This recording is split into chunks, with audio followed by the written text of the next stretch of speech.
Hi, I'm Kiri, and I'm not exactly a Vtuber. I use these silly little reaction sprites. Plenty of YouTubers use them to represent themselves or to play a character like I do. Some people call this type of character a Sona, a channel avatar. I tend to think of mine as kind of a pngtuber. Just, you know, a pngtuber that's edited in post instead of changing live based on my microphone. Regardless, I referenced VTuber design principles when I created this character, and today I'm going to show you how I did that and why.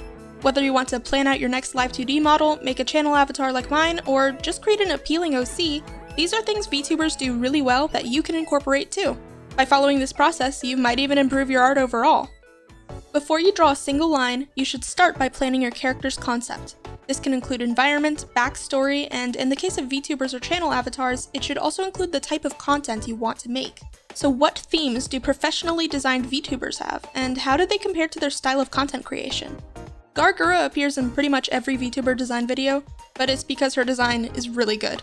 Her most obvious theme is Shark, seen in the design of her hoodie, her sharp teeth, and her tail. But I'd say her secondary theme is Gremlin, or, childlike. That's definitely what I meant.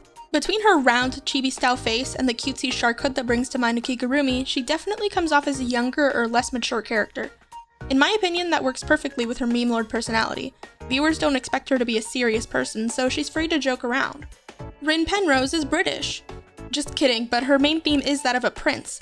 She has a prominent crown, lots of gems and jewelry, and wears Oji fashion. This concept is of course reinforced by her strong British accent, but also by her often egotistical and higher-than-thou character acting. This also creates a funny contrast with her less competent moments, which are definitely part of her charm. She's clearly not a wise king yet, but a young and overconfident prince. For Kiri, I had three main themes in mind. The first two, Cupid and Cybercore, came naturally from the character's backstory and my personal tastes. I love hearts and Valentine's-y visuals, and I've often drawn past Sonas with angel wings, so a Cupid made sense for a character meant to represent me. I had also decided I wanted the fictional PNK file extension as part of my branding, derived from pink and PNG, so I would make my character a digital being with Cybercore influences. The third theme came from my plans for the content I would be creating as Kiri. I love to learn and teach, so I decided to add a subtle, light academia element to the clothing design. Not only do I like drawing sweaters, it would also hopefully communicate to the audience what sort of role I would play as a creator. With these ideas in mind, I began my initial sketches. There are many ways to express these themes, so I experimented. I mean, if I gave the brief of Cybercore Light Academia Cupid to any other artist, I'm sure they would come up with a totally different design because there are so many ways to interpret those concepts. For the Cybercore theme, I tried giving Kiri a CD halo. I actually really like it, but I think it leans him too far in the angel direction instead of just Cupid. I considered different icons for his sweater, since the plain heart I started out with wasn't descriptive enough and I thought it could be better utilized. I ended up drawing out this whole array of options before landing on a save disc. I also added a pattern on one sleeve based on this sort of imagery. It really gives me retro-futuristic vibes. I briefly considered giving Kiri sleeker wings, since it reads more digital to me, but nope, I take enough inspiration from them as is. Besides, it just didn't really fit what I was going for. So I went with the feathered look, and I drew on depictions of angels with many wings. I know I said earlier I want him to be less angel and more Cupid, but I like it so I did it anyway. Teehee.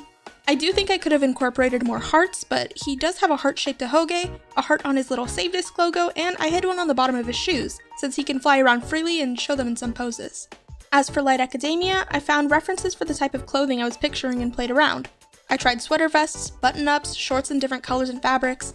The sweater on its own was cute, but maybe too nerdy. I like drawing big chunky turtlenecks, but I didn't want to obscure the body underneath too much.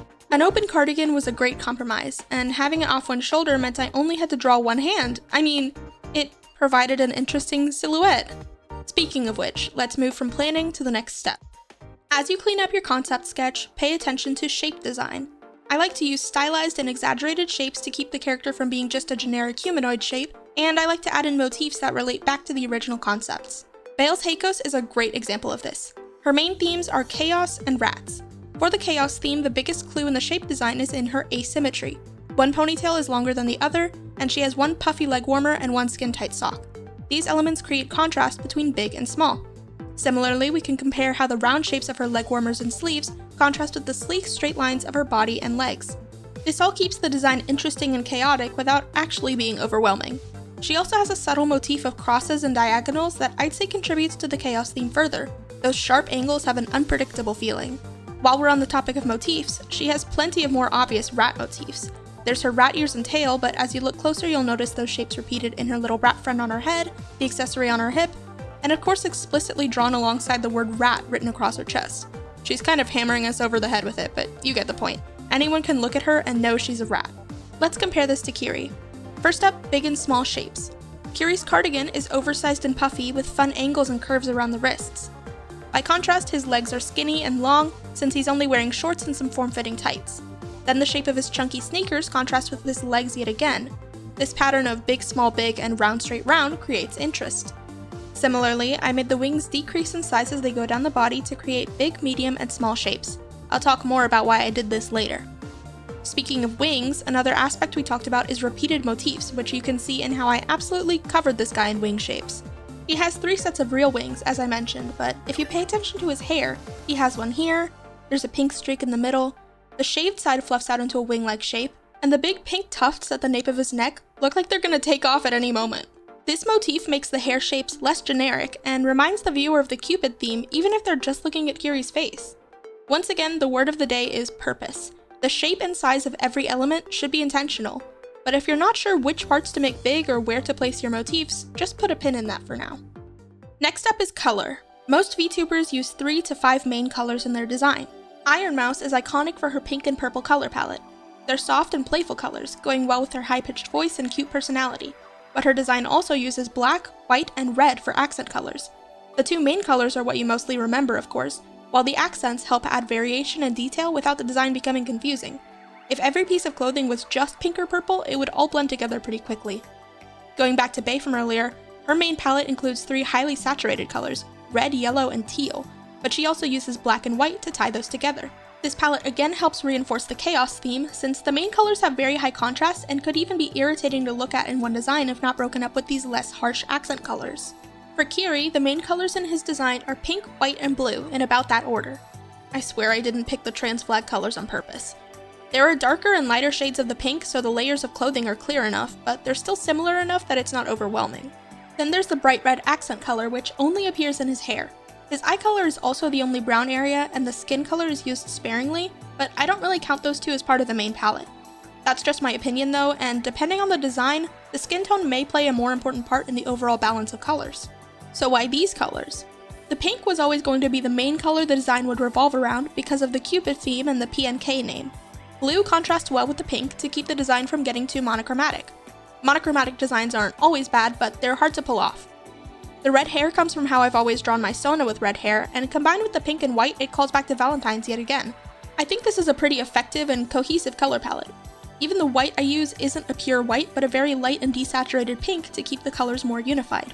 Besides the hues you picked, you should also think about contrast, specifically brights and darks. If you have white hair right next to a pale skin tone, the 2 shapes may blend together. For the sake of clarity, try to vary your saturation and brightness levels, especially when 2 parts of a design are touching.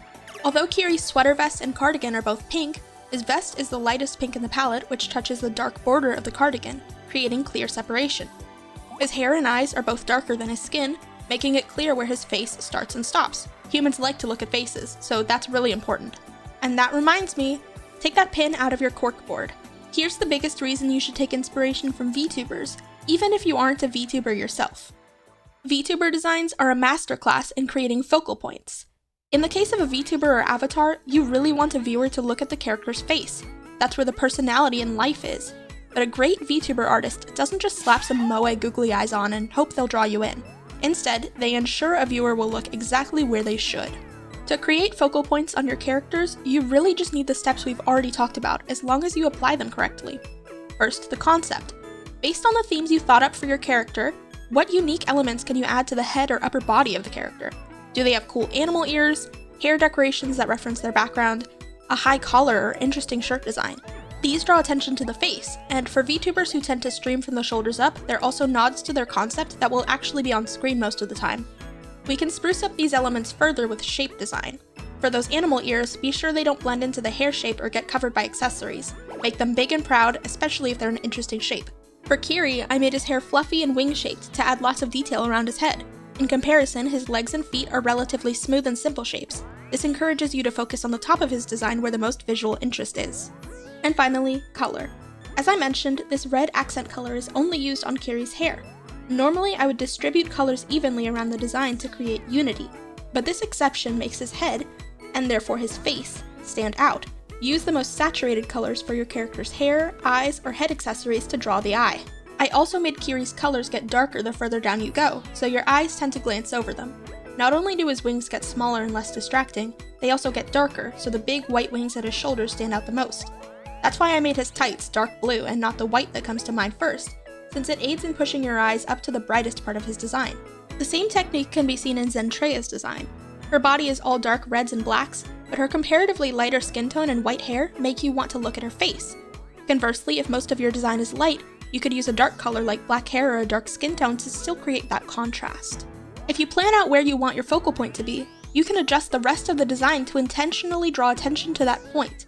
A design without this step can still be fun and appealing, but focal points are what make effective designs. That is, designs that achieve a specific purpose. And if you know how to create focal points, you can actually expand it beyond just character designs and improve any art you make. For example, let's look at some art by Click Draws. They designed one of my favorite Iron Mouse models, known as the Pudding outfit. In this piece, the first place your eyes look is, here. This character's head is framed by a big red moon, which is both the largest shape and the most saturated color in the composition. Using a big flat shape creates interest behind the more complicated silhouette of the character. And since they're the same color, that then makes you look at her eyes. The red also contrasts really well with her white hair. Compare this to how her black boots fade into the dark background. That's because, while they're beautifully rendered, they are not the focal point. The artist will let you admire them only after you look at the face. But what if you want to create a focal point that isn't a face? Let's try this piece by Roll Sheep, the illustrator behind Bryn Penrose and Gigi Murren's models. I'll show it to you pretty small on the screen. Without thinking about it, just notice where your eyes go first. It's here, right? Even though no faces are visible, this is clearly the focal point. The most obvious reason is the use of color. The piece is predominantly blue and white, these soft and calming colors, then this big red-shaped red in the middle stands out. Note that this color isn't completely out of place though. The clouds are actually subtly shaded with pink. The stairs and surrounding buildings are also darker to keep your eye focused on the bright area in the center. As for the shape language, look at how the artist uses lines to point your eyes to the focal point. The stairs create diagonal leading lines toward the center of the piece. Even these clouds part to create a subtle arrow. There's also how the soft, fluffy cloud shapes contrast with these interesting halo things, which are made of hard, clean lines. As you can see, this method of planning and highlighting focal points will make your art more dynamic and purposeful, regardless of your subject matter. I'm still not an expert, but I do think that studying these design principles has improved my character design skills, or at least helped me consider what I add to them more carefully. Has this been helpful for you too? Do you have any questions? Please let me know and I might make a future video about it. In the meantime, please check out my last video if you haven't already. I tried making my first video game from start to finish, including art, writing, and even programming.